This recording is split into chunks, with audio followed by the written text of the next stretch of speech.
अब आपको सीधे लिए चलते हैं योगी आदित्यनाथ की प्रेस कॉन्फ्रेंस में। सरकार के 4.5 साल पूरे होने पर सीएम योगी अपना रिपोर्ट कार्ड पेश कर रहे हैं। और दहशत का माहौल पैदा करते थे, अराजकता फैलाते थे। दंगा प्रदेश की प्रवृत्ति बन चुकी थी। आपने 2012 से 2017 के बीच के इस कालखंड को भी देखा होगा, क्योंकि ज्यादा पुरानी बात मैं नहीं, केवल इससे ठीक पहले का जो कार्यकाल था उसमें देखा होगा कि हर तीसरे चौथे दिन एवरेज एक बड़ा दंगा उत्तर प्रदेश में हुआ है। लेकिन पिछले 4.5 वर्ष के अंदर उत्तर प्रदेश में कोई दंगा नहीं हुआ। अपराधी और माफिया किसी भी जाति, किसी भी मत, किसी भी मजहब, किसी भी क्षेत्र का रहा हो, पूरी सख्ती के साथ कानून के दायरे में से ला करके उसके खिलाफ पूरी सख्ती के साथ कार्रवाई भी की गई। 1800 करोड़ रुपए से अधिक की सरकारी संपत्ति जब्त की गई और जब्त करने के साथ साथ जहां पर उन्होंने अवैध निर्माण किए थे वहां पे ध्वस्तीकरण के लिए भी कार्रवाई पूरी मजबूती के साथ चली है। लखनऊ में आप सभी पत्रकार मित्रगण जानते होंगे कि कभी प्रदेश के अंदर सुशासन की क्या स्थिति थी। मुख्यमंत्री बनते थे, अपने स्वयं के आवास बनाने के लिए उनमें होड़ लगती थी, सरकारी बंगले गिराए जाते थे। स्वयं के मकान बनाने के लिए और अपने लिए हवेली, बड़ी बड़ी हवेली बनाने के लिए उनमें एक प्रतिस्पर्धा चलती थी। लेकिन ये 4.5 वर्ष प्रदेश के अंदर सुशासन को समर्पित थे, लोक कल्याण संकल्प पत्र के अनुसार सुशासन को समर्पित थे। और हम लोगों ने अपने आवास नहीं, बल्कि हम लोगों ने प्रदेश के 42 लाख गरीबों के आवास बनाए हैं। 42 लाख गरीबों को एक एक आवास उत्तर प्रदेश के अंदर उपलब्ध करवाया गया।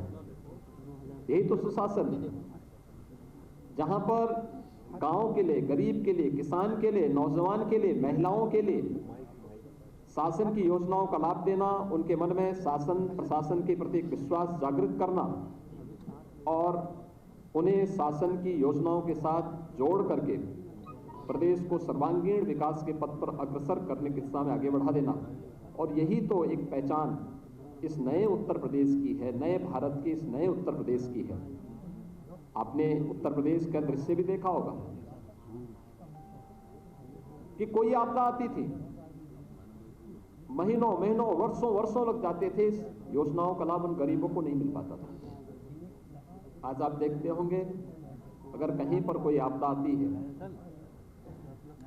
सरकार बचाव का पूरा उपाय करती है, पूरा प्रयास करती है, फिर भी जनधन की हानि होती है तो पीड़ित परिवारों को समय से इसका कंपनसेशन मिल सके 24 घंटे के अंदर उन्हें देने का प्रयास करती है। सरकार की संवेदना हर एक स्तर पर देखने को मिलती है। डीबीटी के माध्यम से पिछले 4.5 वर्ष के अंदर हमारी सरकार ने 5 लाख करोड़ रुपए से अधिक की धनराशि प्रदेश के नौजवानों के पास, प्रदेश के गरीबों के पास, प्रदेश के महिलाओं के पास, प्रदेश के किसानों के पास देने का कार्य किया। प्रदेश के अंदर पारदर्शी भर्ती की प्रक्रिया को आगे बढ़ाया। 4.5 लाख नौजवानों को प्रदेश के अंदर सरकारी नौकरी दी गई। किसी भी नौकरी में किसी प्रकार का कोई भेदभाव नहीं, चेहरा देख करके नहीं, प्रदेश के अंदर योग्यता के आधार पर रिजर्वेशन के नियमों का पालन करते हुए प्रदेश के हर नौजवान को उसका हक देने का कार्य प्रदेश के अंदर किया गया था। ये सभी नियुक्तियां वर्षों से लंबित थी, वर्षों से लंबित थी, क्योंकि पारदर्शिता का अभाव था, ईमानदारी का अभाव पिछली सरकारों में था। और उन कार्यक्रमों को सफलतापूर्वक हमारी सरकार ने आगे बढ़ाया था। नहीं तो भर्ती निकलती थी और परिवार के अलग अलग सदस्य, खानदान, पूरा खानदान वसूली के लिए प्रदेश में निकल पड़ता था। 4.5 वर्ष के अंदर आपने देखा होगा एक भी भर्ती में कहीं कोई दलाली नहीं, कहीं किसी प्रकार का कोई लेन देन नहीं, पूरी ईमानदारी, पूरी पारदर्शिता के साथ जब कार्यक्रम हुआ तो माननीय न्यायालय को भी किसी भी भर्ती में स्थगन आदेश नहीं देना पड़ा और पूरी पारदर्शिता के साथ 4.5 लाख नौजवानों को नौकरी दी गई। सुरक्षा का बेहतर वातावरण बना तो प्रदेश के अंदर निवेश भी बड़ी पैमाने पर आया। 2018 का आप लोगों ने प्रदेश का पहला इन्वेस्टर समिट देखा होगा। देश का हर उद्योगपति आया था और आज प्रदेश के अंदर पारदर्शी कार्यपद्धति, त्वरित निर्णय लेने की क्षमता का परिणाम है कि देश और दुनिया का हर उद्योगपति प्रदेश के अंदर निवेश करने के लिए उत्सुक है। ईज ऑफ डूइंग बिजनेस यानी व्यवसाय की सुगमता में उत्तर प्रदेश ने एक लंबी छलांग मारी है। जिस उत्तर प्रदेश में 2015-16 में ईज ऑफ डूइंग बिजनेस में 14वें स्थान पर था, वही उत्तर प्रदेश आज यानी 14वें स्थान का मतलब अगर देश और दुनिया का कोई निवेशक निवेश करने का इच्छुक होगा तो देखता था कि क्या स्थिति है राज्यों की और फिर अपने अनुकूल वहां ईज ऑफ डूइंग बिजनेस में जिन राज्यों की अच्छी रैंकिंग होती थी वहां पर वह निवेश के लिए जाता था। उत्तर प्रदेश 14वें स्थान पर था, यानी हमारी कहीं गिनती नहीं थी। और आज मुझे बताते हुए प्रसन्नता है, Uttar Pradesh ease of doing business में देश के अंदर नंबर 2 स्थान पर है। 3 लाख करोड़ रुपए से अधिक का निवेश उत्तर प्रदेश में हम लोगों ने कराया। और कोरोना कालखंड में तो आपने देखा होगा, देश की पहली डिस्प्ले यूनिट उत्तर प्रदेश में स्थापित हुई और वह निवेश भी हमारे यहां कहां से आया था? चीन से आया था। चीन से निवेश भारत में और भारत में उत्तर प्रदेश में हो, ये उत्तर प्रदेश के लिए एक उपलब्धि थी। और इस प्रकार के तमाम निवेश उत्तर प्रदेश में हुए। निवेश केवल हमारे लिए निवेश तक सीमित नहीं था, हमारे नौजवानों के लिए नौकरी और रोजगार का भी माध्यम था। और उसका परिणाम बड़े पैमाने पर 1,61,00,000 से अधिक नौजवानों को प्रदेश के अंदर ही नौकरी और रोजगार की संभावनाएं इस निवेश के, इस भारी भरकम निवेश के माध्यम से प्रदेश के अंदर उपलब्ध होते हुए दिखाई दे। इसका परिणाम था कि प्रदेश के अंदर जो प्रदेश की सरकार ने आदरणीय प्रधानमंत्री जी के मार्गदर्शन में जब 2017 में हम लोगों ने अपना लोक कल्याण संकल्प पत्र जारी किया था, तब हमने परंपरागत उद्यम को बढ़ावा देने के लिए भी घोषणा की थी और राज्य सरकार ने उसे एक इवेंट बनाया था 1 डिस्ट्रिक्ट 1 प्रोडक्ट के रूप में।